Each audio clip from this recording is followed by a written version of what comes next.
Okay, चलिए तो फिर क्लास स्टार्ट किया जाए। आप लोग बताइएगा जब मेरा स्क्रीन अगर आप लोग को दिख रहा हो तो। ओके,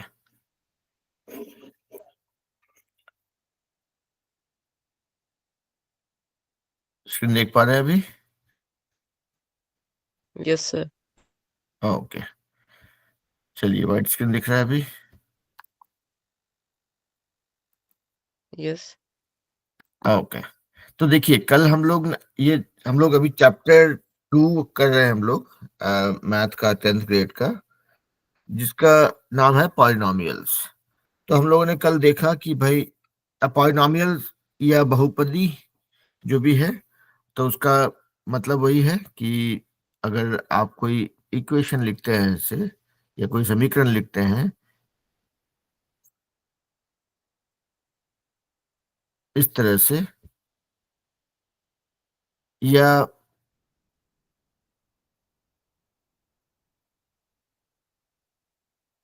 इस तरह से, तो यहाँ पे एक से ज्यादा, ये इसको बोलते हैं टर्म्स या पद, जिसको हिंदी में बोलेंगे। तो एक से ज्यादा जो पद रहता है या टर्म्स रहता है, that is what is called polynomials. मतलब सॉरी, हाँ, एक से ज्यादा टर्म उसको बोलेंगे पॉलिनॉमियल्स। तो हम लोगों ने कल देखा था कि लीनियर पॉलिनॉमियल जो है, यानी कि जिससे कि एक स्ट्रेट लाइन बनता है, सीधी रेखा बनती है, उसके बारे में हम लोगों ने देखा था। एंड देन वी लर्न कि हाँ ठीक है भाई, कि इसका इसका जो लीनियर पॉलिनोमियल है, उसको हम लोगों ने एक्स और वाई वैल्यू निकाला। एक्स एक्स और वाई का करस्पॉन्डिंग वैल्यू निकाला कि एक्स का कुछ वैल्यू के लिए वाई का क्या वैल्यू होगा, और उसको हम लोगों ने ग्राफ पे प्लॉट किया, देखा कि उससे सीधी रेखा बनती है, स्ट्रेट लाइन बनता है, इसलिए इसको लीनियर पॉलिनोमियल कहते हैं। उसी तरह से अगर इस तरह से देखा जाए, अगर जहां पे कि x का पावर 2 है, तो इसको बोलते हैं क्वाड्रेटिक पॉलिनोमियल, या क्वाड्रेटिक पॉलिनोमियल। क्वाड्रेटिक को हम लोग क्या बोल रहे थे? द्विघात बहुपदी, है ना?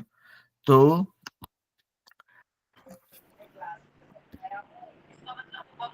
ओके, देख लेना। तो good morning sir. Good evening बेटा। तो ये जो है हम लोग का भी हो रहा है मैथ क्लास, जहाँ पे हम लोग कल हम लोगों ने शुरू किया था पढ़ना चैप्टर 2 मैथ 10th ग्रेड का, विच इज कॉल्ड पॉलिनोमियल। जो हम लोगों ने कल लीनियर पॉलिनोमियल के बारे में सीखा, आज हम लोग क्वाड्रेटिक पॉलिनोमियल और उसके जो जीरोस होते हैं इसके बारे में हम लोग सीखेंगे। तो चलिए एक बार फिर से याद दिला देते हैं कि जब हम लोग कल लीनियर पॉलिनोमियल की बात कर रहे थे, या रैखिक बहुपद, यानी कि कुछ ऐसा चीज, तो ये इसको लीनियर पॉलिनोमियल बोलते हैं, क्योंकि x का पावर जो है यहाँ पे 1 है, मैक्सिमम पावर 1 है। और हम लोगों ने अगर इसका जीरो की बात करेंगे, तो हम लोगों ने क्या किया था कल? x और y का वैल्यू निकाला कि भाई चलिए x का कुछ वैल्यू के लिए y का क्या वैल्यू होता है, डाल करके उससे हम लोगों ने ग्राफ पेपर पे इसको प्लॉट किया, उससे देखा हमने कि एक सीधी रेखा बनती है, इसलिए इसको लीनियर पॉलिनोमियल बोलते हैं। और उसका जीरो का क्या मतलब होता है? कि वो रेखा जिस जगह पे एक्स एक्सिस को टच करती है, यानी कि अब इसमें अगर y का वैल्यू 0 कर देंगे, तो दिस बिकम्स 2x+7। यहां से आपको निकलता है x इक्वल्स -7/2। तो ये जो x का वैल्यू जो होता है, जहां पे कि y का वैल्यू 0 है, इस इक्वेशन के हिसाब से, उससे पता चलता है कि वो किस जगह पे x एक्सिस को कट कर रहा है। उसको बोलते हैं जीरो ऑफ द पॉलिनोमियल। यानी कि किसी भी पॉलिनोमियल का, चाहे वो लीनियर पॉलिनोमियल हो, चाहे क्वाड्रेटिक पॉलिनोमियल हो, यानी कि रैखिक बहुपद हो या द्विघात बहुपद हो, दोनों ही केस में जिस जगह पे वो एक्स एक्सिस को टच करता है, उसको बोलते हैं zero, zero of the polynomial, है ना? यानी कि जहाँ पे y इक्वल टू 0 हो, जीरो, y का जीरो वैल्यू होने के लिए जो भी x का वैल्यू निकलता है, that is what is called your zero of the polynomial. यहाँ तक में कोई कंफ्यूजन तो नहीं है आप लोग को? No sir. ओके, अब चलिए हम लोग आते हैं क्वाड्रेटिक पॉलिनोमियल, यानी कि द्विघात बहुपद।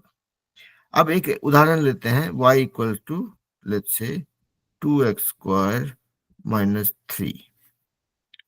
अब इसको द्विघात बहुपद इसलिए बोलेंगे क्योंकि यहाँ पे घात 2 है, पावर 2 है, और इसको अंग्रेजी में बोलते हैं क्वाड्रेटिक पॉलिनोमियल। पॉलिनोमियल तो इसलिए क्योंकि 3 टर्म है, एक टर्म ये हो गया, दूसरा टर्म ये हो गया, तीसरा टर्म ये हो गया। टर्म यानी कि पद हिंदी में। तो एक से ज्यादा पद रहेगा किसी इक्वेशन में, एक से ज्यादा टर्म रहेगा, तो that will be called polynomial. तो हर एक इक्वेशन दुनिया में आप जितना भी आप देखेंगे, देखे होंगे, आगे देख पाएंगे, all that is called polynomial, क्योंकि उसमें एक से ज्यादा टर्म है। टर्म यानी कि देखिए, प्लस और माइनस साइन के इस पार और उस पार, ये पूरा एक टर्म है, एक पूरा टर्म है, एक पूरा टर्म है, 3 टर्म है यहाँ पे। तो पॉलिनोमियल यानी बहुपदी, एक से ज्यादा पद है यहाँ पे, है ना। तो coming back to what we are trying to do, थोड़ा सफाई कर लेते हैं।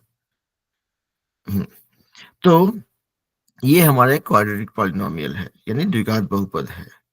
अब इसके साथ में थोड़ा खेल खेला जाए। खेल क्या है?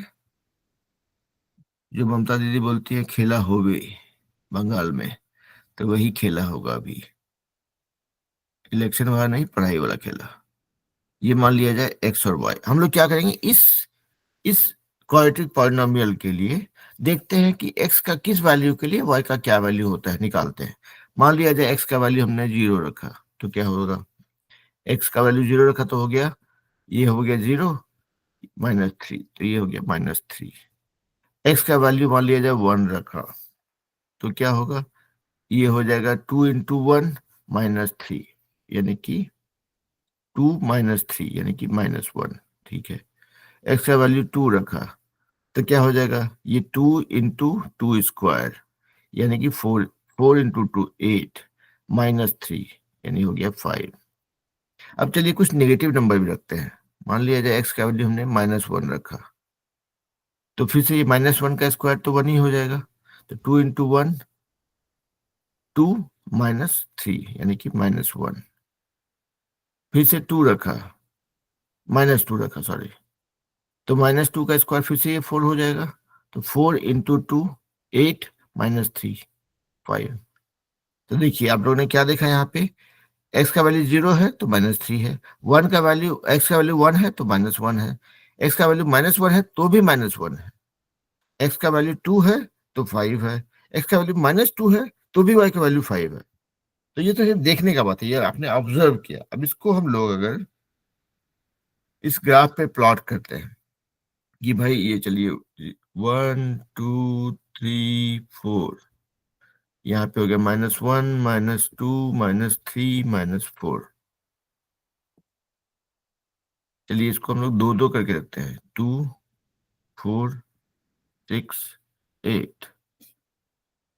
यहाँ पे -2 -4 -6 -8, ये हमारा यूनिट है, मतलब स्केल है अभी, जो हम लोगों ने कल एक्स और वाई एक्सिस पे देखा था। जो नंबर लाइन, एक ये नंबर लाइन हो गया इधर वाला, इसको बोलेंगे एक्स एक्सिस।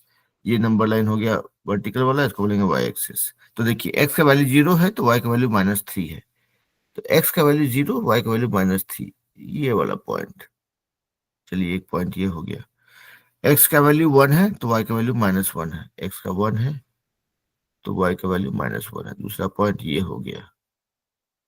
एक्स का वैल्यू 2 है तो वाई का वैल्यू वाई का वैल्यू 5 है, एक्स का वैल्यू 2 है अगर तो वाई का वैल्यू 5 है। चलिए मतलब ये तीसरा पॉइंट ये हो गया।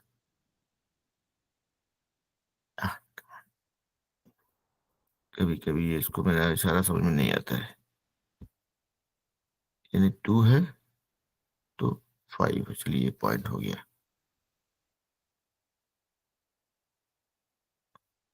उसी तरह से देखा हमने, एक्स का वैल्यू -1 है, यानी ये वाला, तो वाई का वैल्यू -1 है, तो एक पॉइंट यहाँ पे मिला।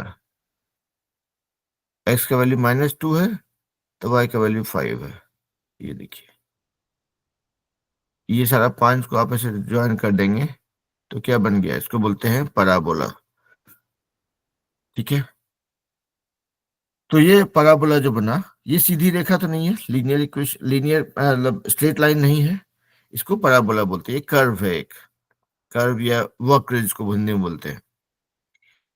तो इसमें देखिए ध्यान देने का चीज क्या है, ये 2 पॉइंट है यहाँ पे और यहाँ पे, दो जगह पे एक्स एक्सिस को टच कर रहा है, ठीक है। तो अगर कभी भी आपका क्वाड्रेटिक इक्वेशन रहेगा, अगर मतलब क्वाड्रेटिक पॉलिनोमियल है इस तरह से अगर, तो देखिएगा हमेशा इस तरह का शेप बनेगा, चाहे ऐसे बने, चाहे यहाँ पे ऐसे बने, चाहे ऐसे बने, चाहे ऐसे बने, इधर बने, इधर बने, जैसे बने, लेकिन बनेगा इस तरह का ही। ये एक समझिए कि एक शेप बनेगा घोड़े की नाल का शेप का, ठीक है। हमेशा ऐसे ही बनेगा, मतलब आप इस इक्वेशन को लेकर के एक्स और वाई का कोई एक्स का अलग अलग वैल्यू लेंगे, उसके लिए करस्पॉन्डिंग वाई का वैल्यू निकालेंगे, तो देखेंगे ऐसा बनेगा, ठीक है। डिपेंडिंग ऑन कि आपका इक्वेशन किस तरह का है। अब जैसे y equals to y equals x square भी एक पॉलिनोमियल है, y equal to x square plus 6 भी पॉलिनोमियल है, Y equals 3x square minus 8 ये भी एक पॉलिनोमियल है, क्योंकि पावर 2 है, यहाँ भी पावर 2 है, यहाँ भी पावर 2 है ना। तो डिपेंडिंग ऑन कि आपका इक्वेशन कैसा है, अलग अलग पैराबोला प्लॉट होगा, ठीक है। आपका अलग अलग एक्स और वाई का वैल्यू निकालेंगे, उससे आपसे पता चलेगा कि भाई कहाँ पे है पैराबोला। तो देखिए अगर ये वाला पैराबोला है, ये वाला है, तो यहाँ पे क्या देख रहे हैं हम लोग, दो जगह पे एक्स एक्सिस को टच कर रहा है। अगर मान लिया जाए आपका पैराबोला ऐसा बनता है, अब एक्स और वाई का वैल्यू की वजह से, तो सिर्फ एक जगह पे एक्स एक्सिस को टच कर रहा है, ठीक है। अगर ये पैराबोला बन रहा है तो एक्स एक्सिस को टच ही नहीं कर रहा है और करेगा भी नहीं। तो जो हमने देखा उससे ये आप इसको, इससे आप एक इंटरप्रेट कर सकते हैं, या आप मान सकते हैं कि पैराबोला अगर बनेगा, यानी क्वाड्रेटिक पॉलिनोमियल अगर है, तो ये मैक्सिमम दो जगह पे टच कर सकता है एक्स एक्सिस को। या तो दो जगह पे टच करेगा, या एक जगह पे टच करेगा ऐसा सिचुएशन में, या फिर बिल्कुल टच नहीं करेगा। और एक्स एक्सिस को जो टच करता है कोई भी पॉलिनोमियल, उसी को बोलते हैं उस पॉलिनोमियल का जीरो। तो यानी कि पैराबोला का दो जीरो हो सकता है, यानी कि दो जगह पे टच कर सकता है, एक जीरो हो सकता है, यानी कि एक जगह पे टच कर सकता है, या नो जीरो हो सकता है, कोई भी जीरो नहीं हो सकता है, क्योंकि एक्स एक्सिस को कहीं पे भी टच नहीं कर रहा है। यानी कि एक लाइन में अगर कहा जाए तो हम बोल सकते हैं कि कोई भी पैराबोला या फिर क्वाड्रेटिक पॉलिनोमियल जो है, ज्यादा से ज्यादा दो जगहों पे एक्स एक्सिस को टच कर सकता है, और it can have maximum two zeros. अभी हम इसके आगे बढ़े, I want to quickly check कि ये अभी तक जितना भी मैंने बोला वो आप लोग को समझ में आया है या कुछ कंफ्यूजन है। No, sir. All right. All right, wonderful. Adarsh Nagar से बच्चा लोग सुने ना, आप लोग समझ में आ रहा है बेटा? ठीक है ना? Yes sir. Okay, yes sir. तो ओके बढ़िया। अब जो है, अब दूसरा खेल खेलते हैं कि भाई चलिए आपका एक क्वाड्रेटिक इक्वेशन है या क्वाड्रेटिक पॉलिनोमियल है। अरे भाई किसको क्या दिक्कत है, समझता नहीं कभी कभी। देखिए आपका एक क्वाड्रेटिक इक्वेशन है ऐसा वाला कि y equals let's say x square plus 1, ये आपका इक्वेशन है कि भाई पावर 2 है तो क्वाड्रेटिक इक्वेशन है।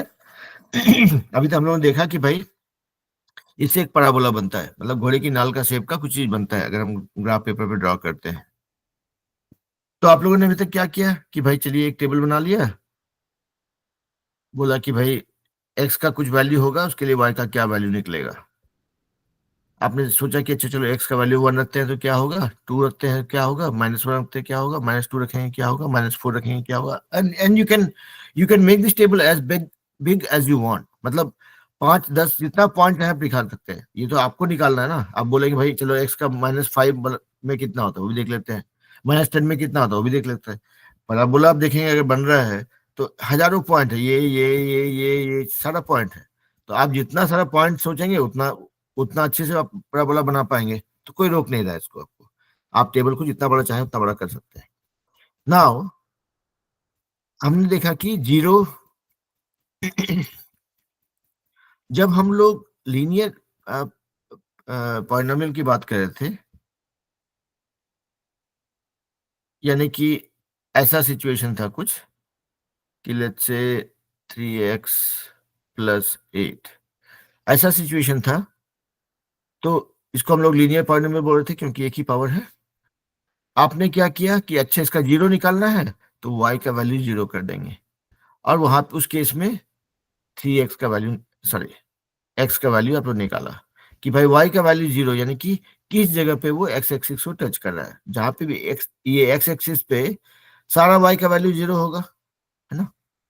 तो उसी तरह से y एक्सिस पे सारा x का वैल्यू जीरो होगा। तो आपने क्या किया, y का वैल्यू जीरो रख दिया, उससे आपको पता चल गया कि भाई x का वैल्यू क्या है। वही x का वैल्यू जो है वो आपका हो गया जीरो। अभी सेम काम कर सकते हैं हम लोग क्वाड्रेटिक पॉलिनोमियल के साथ में भी। तो क्या करेंगे हम लोग, we will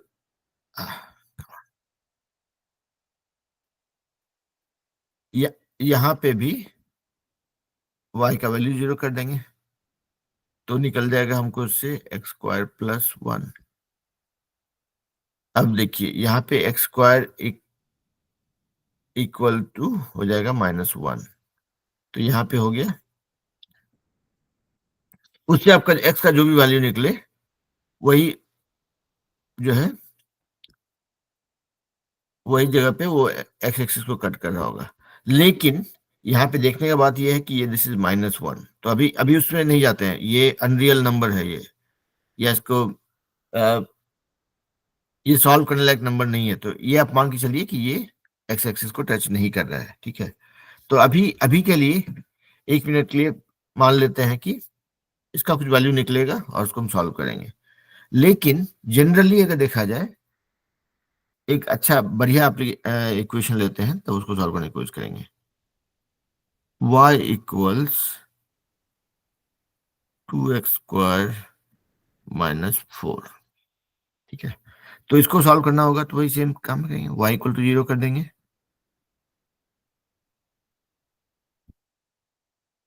y equals zero.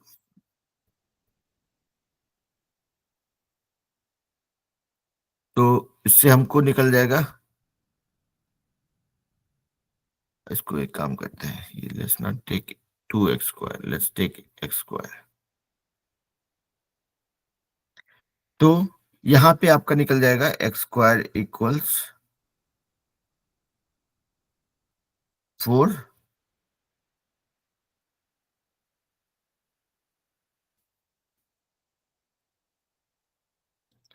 तो x का वैल्यू हो जाएगा, यहाँ पे निकलेगा आपको +2 और -2, क्योंकि -2 का भी स्क्वायर करेंगे तो आपको मिलेगा 4, और +2 का भी स्क्वायर करेंगे तो आपको मिलेगा 4। तो यहाँ पे x का वैल्यू 2 निकला, +2 और -2। तो जब इसको आप प्लॉट करेंगे देखेंगे तो ये दो जगह पे टच कर रहा है, जहाँ पे x का वैल्यू 2 है और सॉरी -2 है और x का वैल्यू 2 है, ठीक है। ग्राफ पे अगर आप सेम सेम अप्रोच से आप टेबल बना के करेंगे तो भी आपको वही निकलेगा। लेकिन आप यहाँ पे सीधा इक्वेशन को सॉल्व करके भी निकाल सकते हैं, जिससे आपको पता चला ये, ठीक है। तो ये दो दो जीरोस निकला। एक और प्रॉब्लम लेते हैं, उसको आप लोग को एक बार हम देखना चाहेंगे कि आप लोग को पिछले क्लास में क्वाड्रेटिक इक्वेशन के बारे में जो बताए थे, तो आप लोग उस चीज को फॉलो कर पाए थे कि नहीं। मान लिया जाए आपका, अगर इसको क्या दिक्कत है लाइफ में,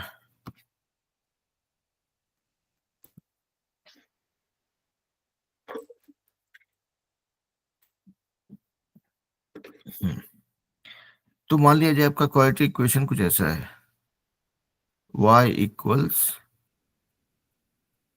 एक्स स्क्वायर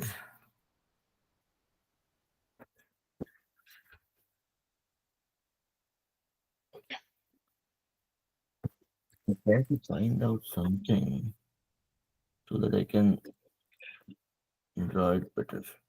इसको मेरे स्क्रीन में समझ नहीं आ रहा है। हाँ,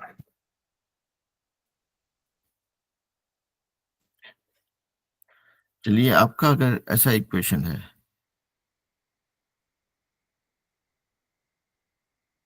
अगर आपका इक्वेशन ऐसा है y इक्वल्स 2 एक्स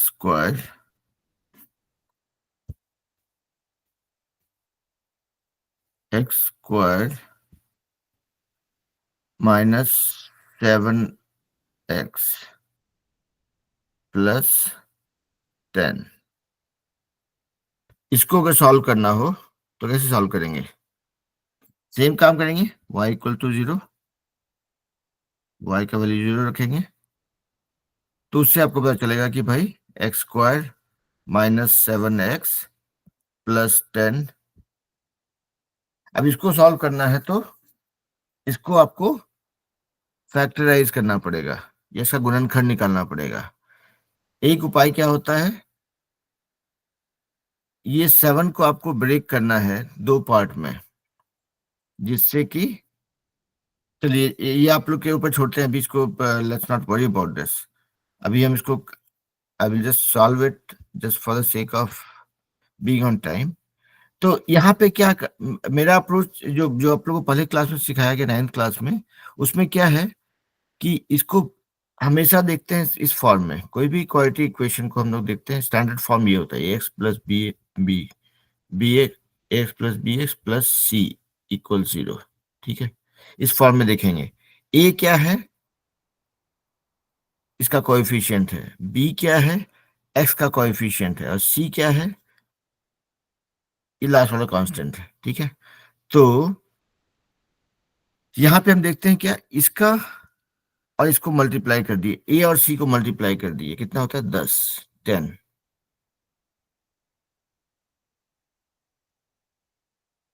अब देखना ये है कि ये जो बी है इसको कैसे दो टुकड़ों में बांटा जाए कि उसका मल्टीपल 10 हो, यानी कि अब 7 है, 7 को हम क्या कर 7 सॉरी, इसको ऐसा देख सकते हैं 1 इंटू 10 10 निकला। इसका फैक्टर क्या क्या हो सकता है, इसको हम लिख सकते हैं 1 इंटू 10 लिख सकते हैं,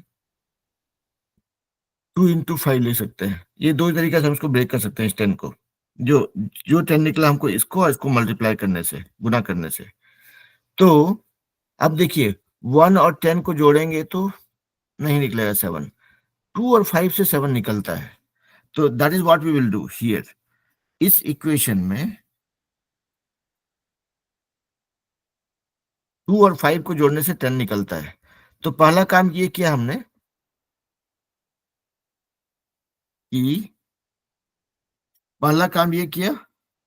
कि हमने देखा कि यहाँ पे x को किससे मल्टीप्लाई किया गया और ये क्या वैल्यू है, इन दोनों को मल्टीप्लाई कर दिया, 1 और 10 है, तो इसका वैल्यू निकला आपको 10।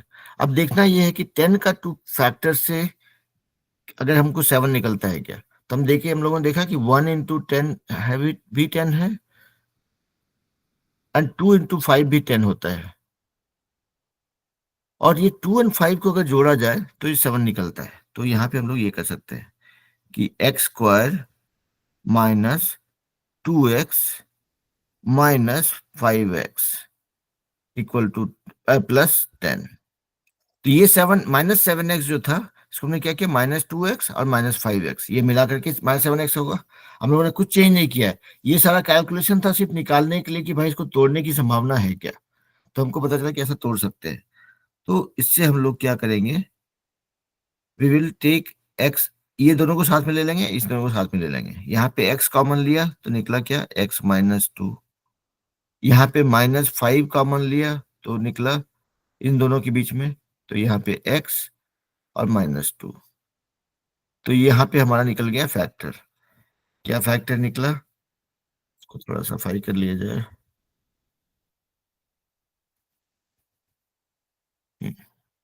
तो अगर हम लोग यहाँ पे ये इसको हम लोग आगे बढ़ाएंगे अगर, तो ये बन जाता है,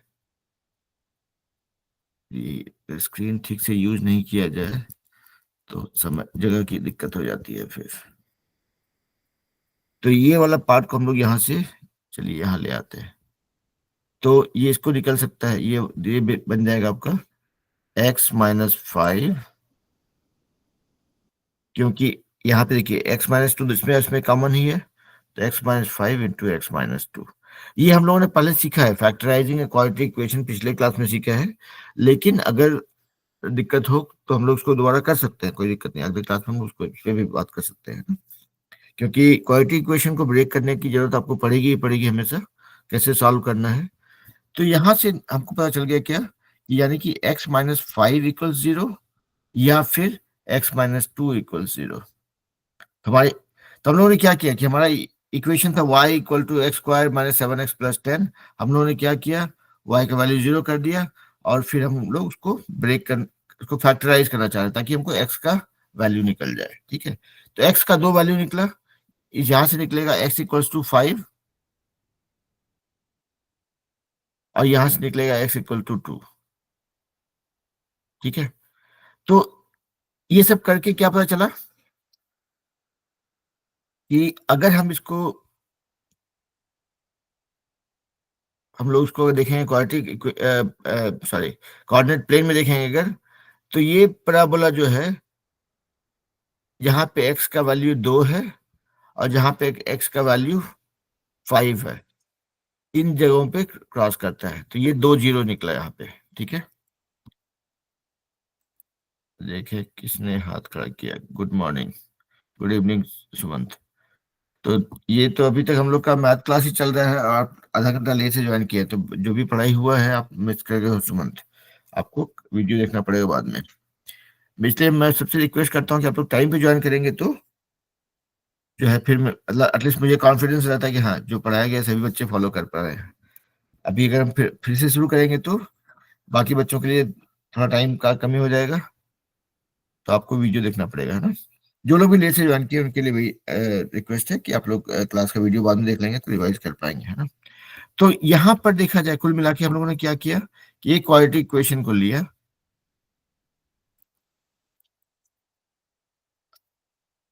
तो हम लोग अभी कर रहे हैं क्वाड्रेटिक पॉलिनोमियल, मतलब ऐसा ऐसा पॉलिनोमियल, ऐसा बहुपद जिसमें कि मैक्सिमम पावर 2 है, x का मैक्सिमम पावर 2 है। तो बेसिकली इससे हमको मतलब जैसे हम लोग लीनियर पॉलिनोमियल हमने देखा कि वो जो है x एक्सिस को एक जगह पे कट करता है, मैक्सिमम एक जगह पे कट कर सकता है। यहाँ पे हमने देखा कि इसको सॉल्व करने पे y इक्वल टू 0 के लिए सॉल्व करने पर हमको दो वैल्यू निकलता है, यानी कि up to 2 places it can intersect x axis, मतलब x एक्सिस को मैक्सिमम दो जगहों पे ये इंटरसेक्ट कर सकता है। और हम लोग एक क्वाड्रेटिक इक्वेशन को सॉल्व करने की कोशिश कर रहे थे, करके हमको उससे x और y का वैल्यू निकाल रहे थे। ठीक है, तो अगर हम लोग वापस पिछले वाले एग्जाम्पल पे जाएंगे, जो हमारा इक्वेशन था y equals x square minus 7x plus 10, देखिए मेरे को याद है इक्वेशन थैंकफुली। तो इसको हमको सॉल्व करने पे पता चला कि यहाँ पे 0 रखा हमने, x square minus 7x plus 10। हम फिर से रिपीट कर रहे हैं ताकि आप लोगों को रिलेट करना आसान हो जाए। हम लोगों ने कहा कि ये जो है यहाँ 1 है, यहाँ 10 है, मल्टीप्लाई करके 10 होता है। इसको हम लोग ब्रेक करना चाह रहे हैं 7 को, सो दैट इट बिकम्स 10। तो ये होता है 10 को हम 2 प्लस 5 2 इंटू 5 करने पे 10 होता है। तो हम लोगों ने क्या किया, 2x माइनस 5x प्लस 10।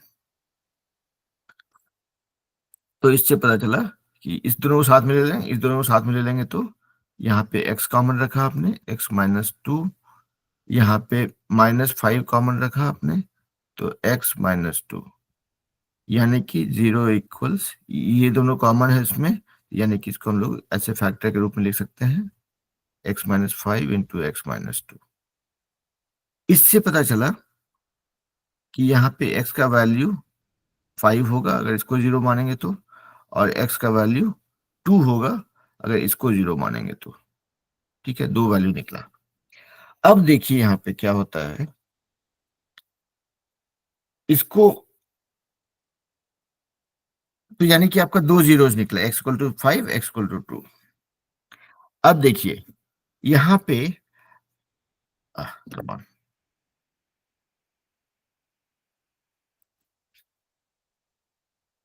क्या प्रॉब्लम है लाइफ में। तो अब देखिए एक और चीज, यहां से इसको 5 और 2 ऐड कर देंगे अगर, 5 प्लस 2 यानी कि दोनों जीरो जो आपका निकला है उसको अगर आप ऐड करते हैं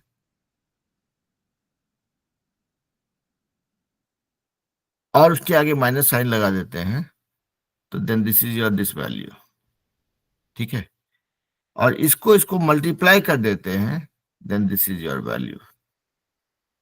तो ये इसको आप जनरलाइज जैसे कर सकते हैं कि क्वाड्रेटिक इक्वेशन के लिए या क्वाड्रेटिक पॉलिनोमियल के लिए अगर एक जीरो आपका मान लिया जाए अल्फा है और दूसरा जीरो का वैल्यू बीटा है, ओके, तो alpha plus beta will be alpha plus beta will be minus b by minus a. मतलब इसको बीटा को ऐसे लिखते हैं शायद से, ऐसे, हाँ,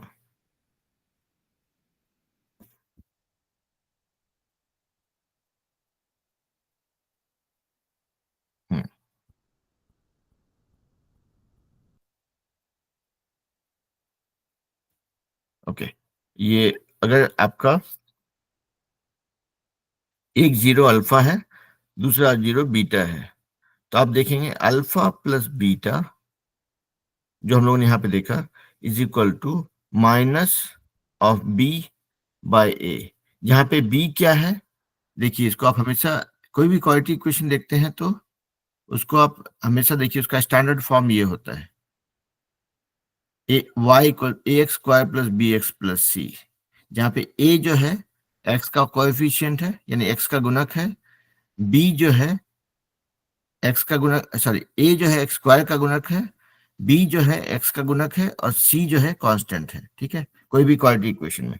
तो ये माइनस बी बाय ए। यहाँ पे देखेंगे हमारा था अल्फा बीटा क्या निकला 5 और 2, तो अल्फा प्लस बीटा मतलब दो जीरो जो है minus b by minus b यानी कि ये माइनस इंटू बी, बी का वैल्यू हमारा -7 है यहाँ पे।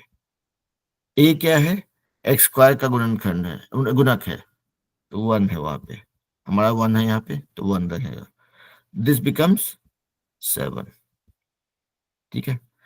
अल्फा इंटू बीटा यानी कि दोनों जीरोस को मल्टीप्लाई करेंगे तो क्या बनेगा 5 इंटू 2, 5 इंटू 2 क्या वैल्यू है इसके बराबर। तो अब हम लोग आते हैं इसको फॉर्मूला के रूप में, हम लोगों ने जो भी अभी तक हरकत सर्कस ड्रामा जो भी किया उसमें हम लोगों ने क्या देखा कि अगर मेरा ये पॉलिनोमियल क्वाड्रेटिक पॉलिनोमियल यानी द्विघात बहुपद ऐसा है, मान लिया जाए ऐसा है,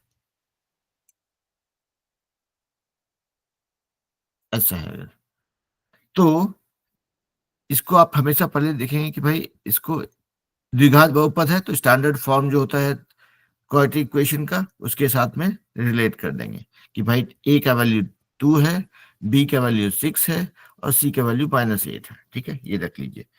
हमारा अभी तक देख कर क्या पता चला कि अगर द्विघात बहुपद हो उसका दो जीरोज अगर अल्फा और बीटा हम मानते हैं तो alpha plus beta will be equal to minus b by a, alpha into beta will be equal to c by A.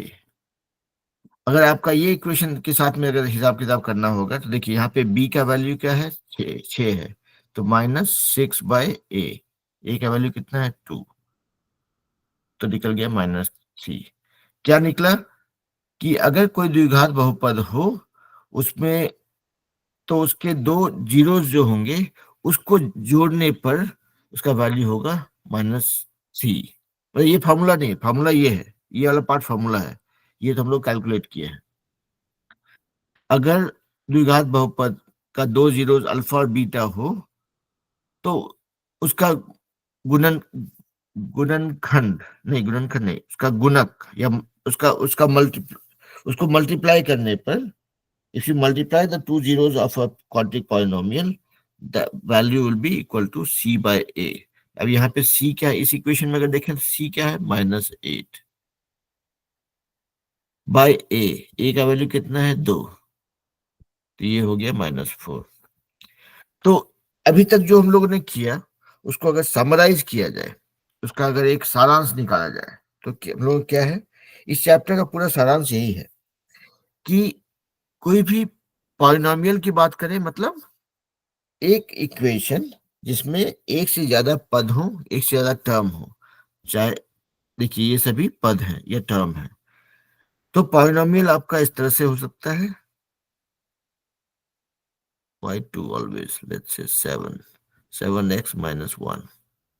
Polynomial ये भी है, यहाँ पे 3 पद है, 1 पद, 2 पद, 3 पद, यहाँ पे 4 पद हैं, 1 2 3 और ये 4।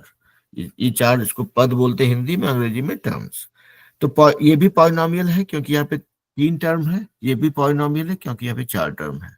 इसको बोलते हैं लीनियर पॉलिनोमियल, क्योंकि इसको अगर आप ग्राफ पेपर पे प्लॉट करते हैं, हर एक्स का हर एक वैल्यू के लिए वाई का वैल्यू निकाल के इसको प्लॉट करते हैं, तो it makes a straight line. ये क्वाड्रेटिक पॉलिनोमियल है, इसमें भी वही हर एक एक्स का वैल्यू के लिए अगर वाई का वैल्यू निकालते हैं तो प्लॉट करते हैं, तो ये घोड़े की नाल का शेप का चीज बनाता है ग्राफ पेपर पे, जिसको कि हम लोग पैराबोला बोलते हैं। उसके बाद हम लोगों ने देखा कि अच्छा ठीक है भाई, क्वाड्रेटिक इक्वेशन है, इसको अगर सॉल्व करना हो, इसका जीरोस निकालना हो, तो क्या करेंगे, वाई का वैल्यू 0 रख देंगे और उसके लिए हम लोग उसको सॉल्व करेंगे। सॉल्व करके जो भी वैल्यू निकलेगा उस वो जो y को 0 कर देंगे, तो यहाँ पे इसको सॉल्व करने पे x का 2 वैल्यू निकलेगा, those will be called zeros of the quadratic equation या क्वाड्रेटिक पॉलिनोमियल।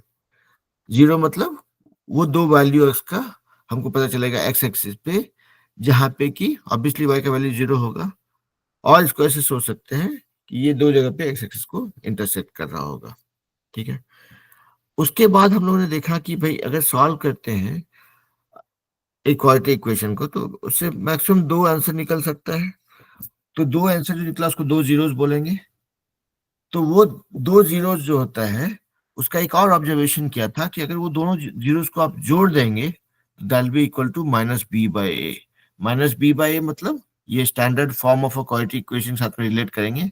a है आपका एक्स स्क्वायर का कोएफिशिएंट, b जो है आपका x का कोएफिशिएंट, मतलब x का गुणक, और ये है a है आपका एक्स स्क्वायर का गुणक। तो इसको हम लोगों ने जो ऑब्जर्व किया उससे ऐसे रिलेट कर सकते हैं कि अगर किसी क्वाड्रेटिक इक्वेशन का 2 जीरोस अल्फा और बीटा है, तो अल्फा और बीटा को ऐड करेंगे तो that will be equal to -b/a, और अल्फा और बीटा को मल्टीप्लाई करेंगे, उसका वैल्यू होगा इक्वल टू c/a। c है ये आपका ये कांस्टेंट, ये है आपका ये वाला पार्ट, b है आपका ये वाला पार्ट। तो यहां तक में बहुत सा चीज टीचर जी बोल गए। अब बताइए कि इसमें कुछ कंफ्यूजन है तो क्लियर किया जाएगा। इससे हमारा सेकेंड चैप्टर जो है कंप्लीट हो जाएगा। तो I am just trying to understand कि अभी तक हम लोगों ने जितना कुछ भी डिस्कस किया है, is that part clear?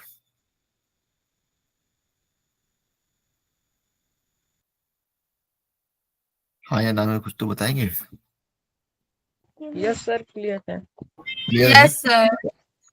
Okay, तो अगर क्लियर है अगर, तो इसका एक ही उपाय है कि इसका एक्सरसाइज लेकर के बुक को खोलेंगे और एक्सरसाइज लेकर के इसको सॉल्व करने की कोशिश करेंगे। चलिए एक काम करता हूँ, अभी जो है इसी चैप्टर का एक प्रॉब्लम को मैं सॉल्व करता हूँ। I will at least give you guys an approach कि कैसे सॉल्व करते हैं। चलिए एक प्रॉब्लम पकड़ता हूँ, ये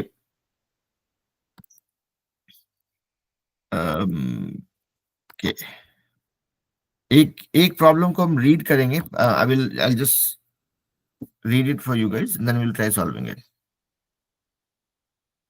देखिए अभी खाली ध्यान रखिएगा, हम लोगों ने क्या बात किया कि अगर हमारा कोई क्वाड्रेटिक इक्वेशन इस फॉर्म में हो, ax² जो स्टैंडर्ड फॉर्म होता है प्लस bx प्लस c, ये हमारा स्टैंडर्ड फॉर्म होता है क्वाड्रेटिक पॉलिनोमियल का या इक्वेशन का। ठीक है, एक क्वेश्चन है, बोलता है find a quadratic polynomial the sum and product of whose zeros are -3 and -2 respectively. फिर से पढ़ते हैं, सुनिएगा, सवाल को 2-3 बार पढ़ने पर सवाल बहुत क्लियर हो जाता है। Find a quadratic polynomial, English बोल रहे हैं लेकिन इंग्लिश इजी वाला इंग्लिश है ये। फाइंड अ क्वाड्रेटिक पॉलिनोमियल, इसी को तो हम लोग क्वाड्रेटिक पॉलिनोमियल बोलते हैं। बोल रहा है find a quadratic polynomial the sum and product of whose zeros are -3 and -2। मान लिया जाए ये हमारा क्वाड्रेटिक पॉलिनोमियल, ठीक है। बोलता है कि हम लोग जानते हैं कि सम ऑफ पॉलिनोमियल, अगर अल्फा और बीटा हमारा दो जीरोज है, अगर sorry sum of zeros of the polynomial is equal to minus b by a, ये हम लोग जानते हैं। Multiplication of polynomial is equal to c by a, ये भी हम लोग ने भी सीखा है। अब उसको इस पे लगाते हैं कि हमको अगर ए और बी और सी का वैल्यू निकाल लेंगे तो we will just substitute that value and that will become our polynomial, है ना। तो यहाँ पे क्या बोल रहा है कि alpha plus beta, alpha plus, फिर से एक बार क्वेश्चन को पढ़ रहे हैं। Find a quadratic polynomial the sum and product of whose zeros are -3 और -2। तो ये बोल रहा है कि अल्फा एंड बीटा को सम करेंगे तो that becomes -3, and alpha and beta को मल्टीप्लाई करेंगे तो दैट बिकम्स 2। अब देखिए,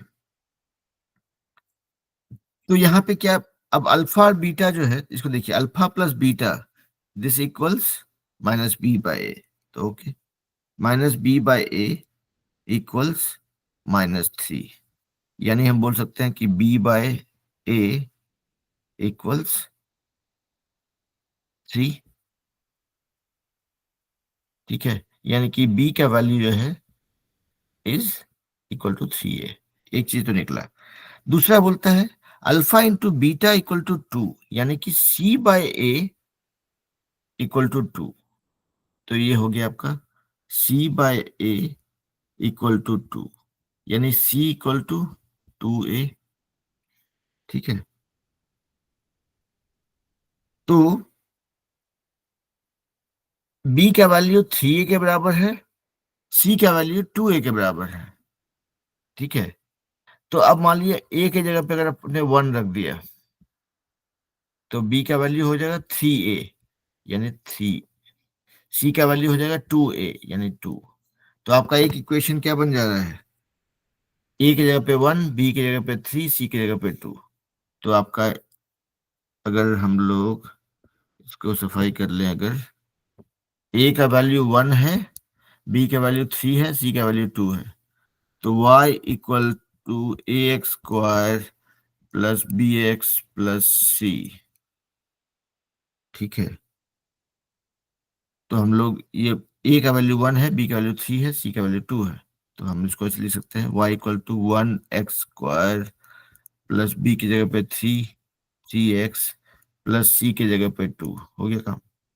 तो आपका एक पॉलिनोमियल ऐसा निकल गया, ठीक है। अब ये 1x स्क्वायर को आप लोग सीधा एक्स स्क्वायर भी ले सकते हैं, तो ये हो गया। आप चाहें तो अब ए बी सी के बीच में ये एग्जैक्ट वैल्यू नहीं था, क्या निकला था, b equal to 3a, c equal to 2a, ऐसा निकला था। हम लोगों ने कहा कि अच्छा चलो a का वैल्यू अगर 1 रख लें तो क्या होगा, a का वैल्यू आप 5 भी रख सकते हैं। आप यहाँ 5 रखते तो 3a, ये 15 हो जाता, ये 2a यानी 10 हो जाता। तो ये this is just giving you a ratio, उनका अनुपात बता रहा है सिर्फ, ठीक है। तो आप 1 रखेंगे तो ऐसे निकलेगा, 5 रखेंगे तो 5x स्क्वायर प्लस 15x निकलेगा प्लस 10। अगर इसका वैल्यू a का वैल्यू 1 के बदले आपने अगर 10 सोचा होता, ये 10x square plus 30x plus 20 निकलता। तो बेसिकली ये अनुपात में है, आप जैसे चाहे वैसे खेल सकते हैं इसके साथ में, ठीक है। तो नेट नेट जो है, जो हम लोगों ने सीखा कि क्वाड्रेटिक इक्वेशन या क्वाड्रेटिक पॉलिनोमियल का जीरोस कैसे निकालते हैं, उनका जीरोस के बीच में क्या रिलेशनशिप होता है, और उसको कैसे अप्लाई करके सॉल्व कर सकते हैं। तो हम ये चाहें कि आप लोग इस चैप्टर को एक बार खुद से पढ़ें, उसके अंदर जो दिया हुआ एक्सरसाइज उसको खुद से करें, और ये जो वीडियो है क्लास का उसको यूज कर सकते हैं हमेशा रिवाइज करने के लिए। और उसके बाद कहीं पे फंसेंगे तो फिर टीचर को पकड़िए, क्या, ठीक है नहीं। तो this brings us to the end of this chapter. ये हमारा चैप्टर 2 जो है आज हमारा खत्म हुआ। इस क्लास में, मतलब इस 10th ग्रेड में अगर मैथ में देखा जाए तो टोटल 14 चैप्टर्स हैं, ठीक है। तो अभी 2 चैप्टर हुआ है, और अगले 2 ढाई 3 महीने 4 महीने में शायद हम लोग मैथ का कंप्लीट करेंगे 10th का। Then will go to science, science as in physics और केमिस्ट्री। 6-7 महीना और, उसके बाद 10th खत्म हो जाएगा, उसके बाद जो लगाएंगे फिर IIT क्लियर किया, उसके बाद मतलब 2025 से मई जून से मान के चलिए कि उसके बाद हम लोग सिर्फ इंजीनियरिंग की तैयारी करेंगे। ठीक है, मतलब आप लोग में से जो लोग मेडिकल की तैयारी करना चाह रहे हैं तो वो लोग मतलब साइंस तो पढ़ना ही है, तो साइंस मेरे से पढ़ लीजिएगा, बायोलॉजी किसी और से पढ़ लीजिएगा या खुद से पढ़ लीजिएगा। चूंकि हम इंजीनियरिंग फील्ड से हैं तो आप लोग इंजीनियरिंग की तैयारी करा रहे हैं, बायोलॉजी कराएंगे तो दिक्कत हो जाएगा, है ना। That brings us to the end of the class. कोई सवाल, कुछ डाउट, कुछ कंफ्यूजन है तो पूछ डालिए भाई। No doubt, sir. ओके, चलिए फिर तो let's take a 9 minute break. अभी ये क्लास मतलब क्लास तो ऑन ही रहेगा, लेकिन I will be away for 5 minutes. I will take a small break और हम लोग फिर अपना इंग्लिश